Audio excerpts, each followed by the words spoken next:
Hello candidates, I am going to dictate you a passage from Progressive magazine, so please get ready for the dictation. The dictation will start after 15 seconds.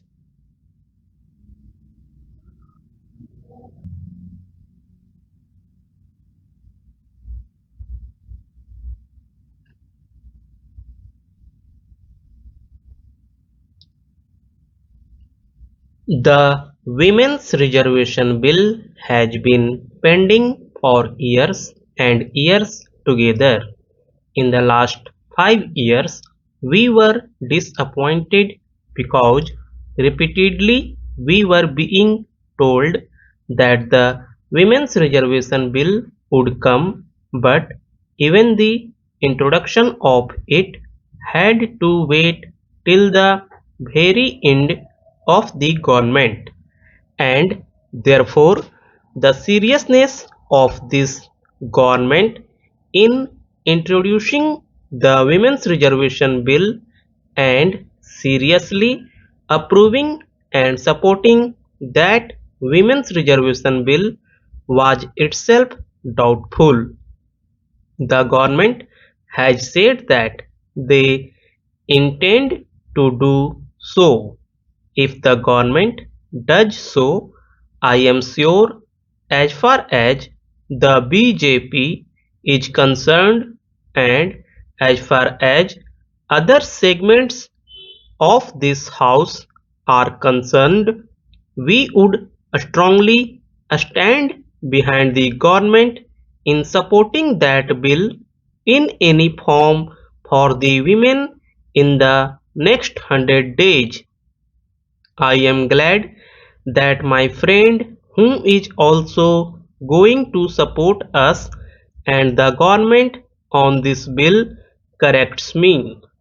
If this bill is brought and passed within 100 days, I think the credibility of Indian politics itself will go up, because we have been promising the voters and the women of India that we will give this reservation, and for almost a decade this has been pending.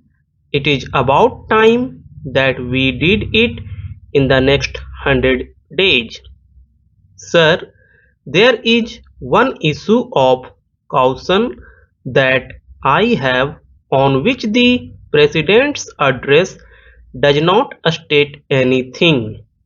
During the earlier tenure of this government in the last 5 years, there was a lot of debate as far as the Indo-US nuclear deal was concerned. Some taunting remarks were made in that context. Even today, we had repeatedly said that we stand for a close cooperation between the United States and India. But the nuclear deal should not merely be the touchstone as far as determining that relationship is concerned. There was a genuine apprehension that we had agreed to some areas where we felt we should not have agreed. I do not go into that history, but there are going to be three areas in the days, weeks, and months to come where our own autonomy and independence is going to be at test. The three areas are those where our stand and that of the United States is significantly different. The singing of the NPT is one area, the agricultural negotiations is the second area. I am sure the government, which has followed a particular course of action which has been the consistent national stand as far as India is concerned is conscious as far as the interest of India's agriculture is concerned and India's industry is concerned. The agricultural negotiations have not proceeded significantly in the past 5 years. Now there is a considerable amount of pressure on us to yield. The Indian position, in short, has been that unless our agricultural farmer is really a sustenance farmer, he cannot compete with the subsidized farming.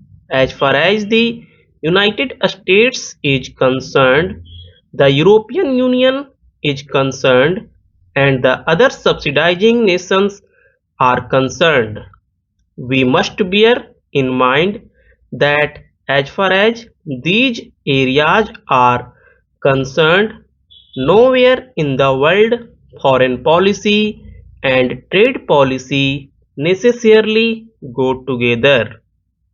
Europe and United States are occasionally raised against each other as far as trade policy is concerned, though they may have the best of political and diplomatic relations with each other.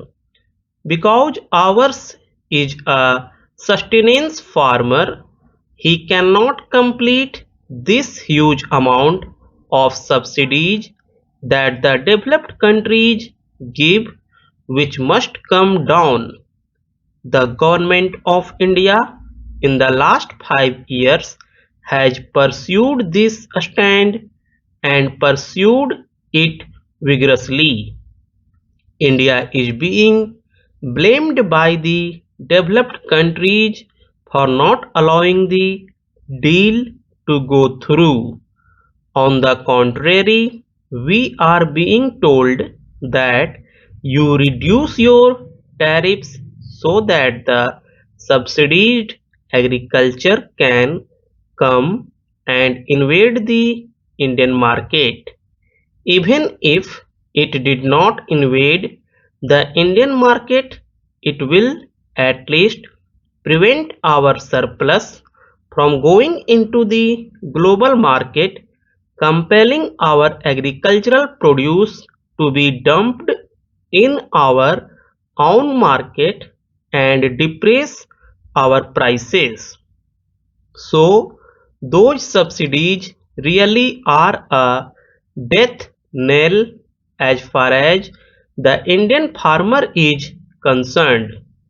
Without any significant reduction in those subsidies, by just concealing them into the environmental category in the green box, today there is an effort to get us to fall in line and sign that deal.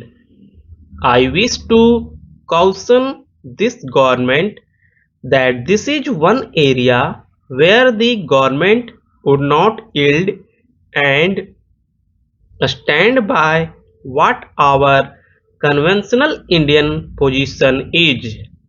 The climate change negotiations are currently on. There also the effort is that the developed countries have already had and tested the fruits of development. They have a huge amount of industrialized growth and therefore their emissions or what pollutes the environment is far higher than us. Now the entire effort is to trade in that pollution and ask the developing or the weaker countries to buy it because our emissions are reasonably low from latest scam order.